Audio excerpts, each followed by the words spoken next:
보험 중에 제일 중요한 보험은 실손보험이죠. 근데 가입한 지 오래된 실손들은 무섭게 오르고 있습니다. 앞으로 더 오를 거라는 뉴스랑 기사들은 계속 나오고 슬슬 나도 4세대로 갈아타야 되나 고민하다가 질문하시는 분들이 정말 많은데요. 4세대 실손보험에 대해서 무조건 전환해야 된다. 아니다. 전환하면 손해다. 말들도 정말 많죠. 그래서 오늘은 저와 함께 4세대 실손의 모든 것을 요리조리 꼼꼼하게 살펴보겠습니다. 자, 먼저 실손 의료비를 알려면 정확하게 이해해야 되는 단어가 있어요. 바로 급여랑 비급여인데요. 급여는 건강보험공단에서 혜택을 주는 진료 항목, 비급여는 혜택을 못 받는 항목이라고 생각하시면 돼요. 우리가 매달 건강보험료를 내잖아요. 그리고 병원 가서 급여에 해당하는 치료를 받게 되면 건강보험공단에서 의료비 지원이 되기 때문에 병원비를 저렴하게 이용할 수 있어요. 근데 문제는 비급여 치료죠. 비급여는 의료비 지원을 받을 수 없으니까 치료비가 좀 상대적으로 비싸다고 이해하시면 돼요. 실손보험은 이 비급여에 대해서도 자기부담금을 일부 제외하고 보장받으실 수 있기 때문에 제2의 건강보험으로 불릴만 하죠. 근데 사람들이 비급여 치료를 너무 많이 받아서 문제가 생긴 거예요. 예를 들어 계약자들에게 100만 원을 보험료로 받았는데 130만 원이 나가버리게 되면 보험회사 입장에서는 오히려 손해잖아요. 그래서 그 손해율을 낮추기 위해 출시한 보험이 4세대 실손입니다. 급여 치료는 상관없이 비급여 치료를 많이 받으면 보험료를 많이 올릴 거야 하고 출시한 실손보험이라고 생각하시면 쉬울 거예요. 4세대 이전의 3세대 실손은 급여랑 비급여가 기본 계약이었어요. 그리고 실손의 손해율을 높이는 주범 3가지가 있어요. 도수치료, MRI, 주사치료. 다들 많이 들어보셨죠? 이 3개를 똑 떼서 선택특약으로 분리했었어요. 하지만 4세대 실손은요, 아예 급여가 주계약이고 모든 비급여를 선택특약으로 분리시켜놨습니다. 이렇게 한 이유는 일부 가입자들이 과잉진료를 받아서 보험금을 많이 타갔다고 생각을 하기 때문에 이제라도 비급여 치료를 많이 받는 사람들은 보험료를 더 많이 내는 구조로 바뀐 거죠. 어떻게 보면 비급여 치료를 얼마나 받느냐에 따라서 좀 보험료를 차등적으로 적용하겠다는 거니까 병원에 자주 안 갔는데 보험료만 계속 올랐던 분들에게는 조금 더 합리적으로 계산 구조가 바뀐 겁니다. 이게 기존에 나이랑 성별, 직업에 따라서 획일화된 금액이었다면 이제는 자동차 보험이랑 비슷해졌어요.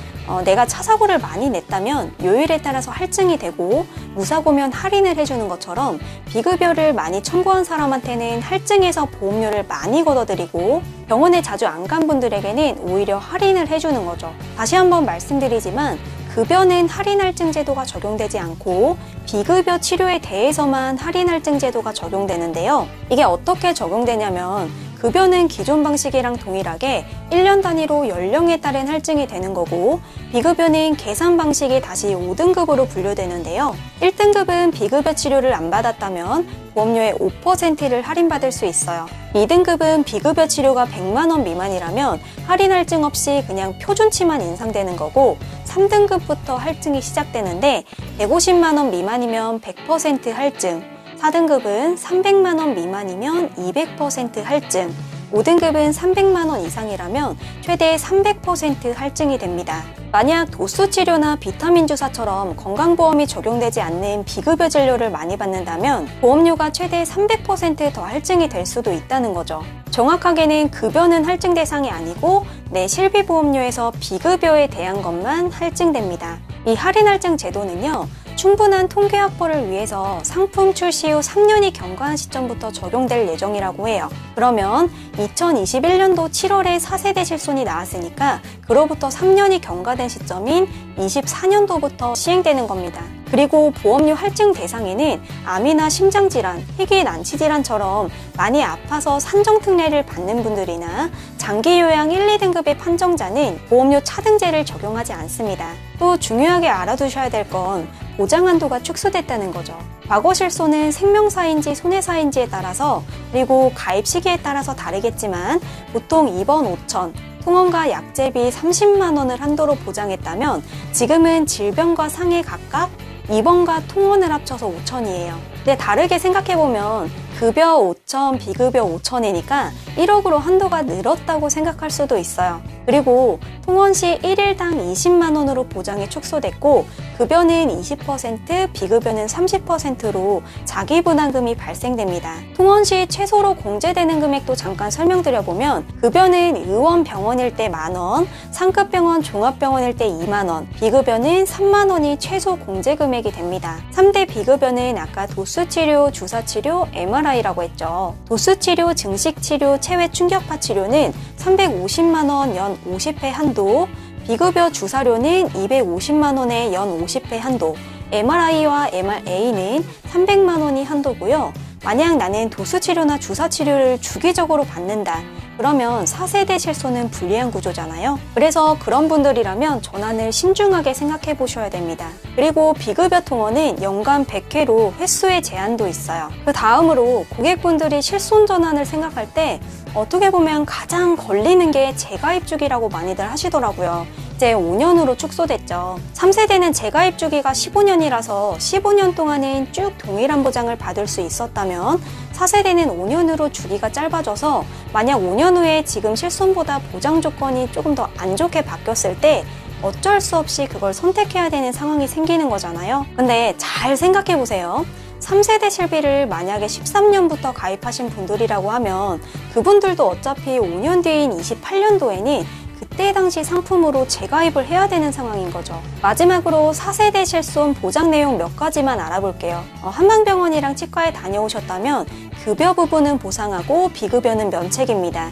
또 직장 또는 학문 관련 질환, 비만 치료도 급여의 본인 부담금 부분만 보상받으실 수 있고 응급 상황이 아닌 비응급 환자가 응급실에 내원했다면 이건 면책사항이라 보상이 안 돼요. 최근 산모들의 연령대가 높아지면서 습관성 유산이나 불임, 인공수정 관련 합병증 등에 대해서도 보장이 확대됐는데요. 이건 보험 가입일로부터 2년 후에 보장이 되는 거고 임신 중 태아 때 가입한 실손에 한해서 아이가 태어났을 때 선천성 뇌질환이 있다면 그 부분도 보상이 됩니다. 그리고 의사분이 치료가 필요하다고 인정되면은 여드름 같은 피부질환도 보장이 가능해요. 실손보험 알면 알수록 헷갈리고 어렵죠. 그럴 때는 혼자서 헤매지 마시고 댓글 남겨주시면 제가 확인하고 답변 남겨드릴게요. 4세대 실비가 나온 지 얼마 안 된 시점이었는데 보험회사에서 자동차 보험처럼 1년 단위로 재가입을 하자 이런 주장도 있었거든요.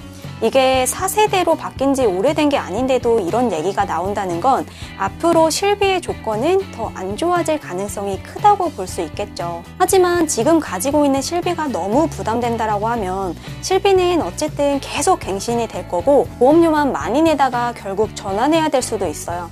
또 연령대가 낮고 건강해서 병원을 자주 안 가요. 근데 현재 가지고 있는 실비가 너무 비싸다면 이런 분들은 충분히 전환을 고려해도 된다고 생각합니다. 만약 저한테 기존 실비랑 4세대 실비 전환을 두고 어떻게 해야 되는지 물어보신다면 여러 가지 사항들을 고려해보고 판단을 해드리는데요. 그거에 대한 내용은 제가 또 다음 영상에서 한번 다뤄볼게요. 다음에도 더 도움되는 정보로 찾아오겠습니다.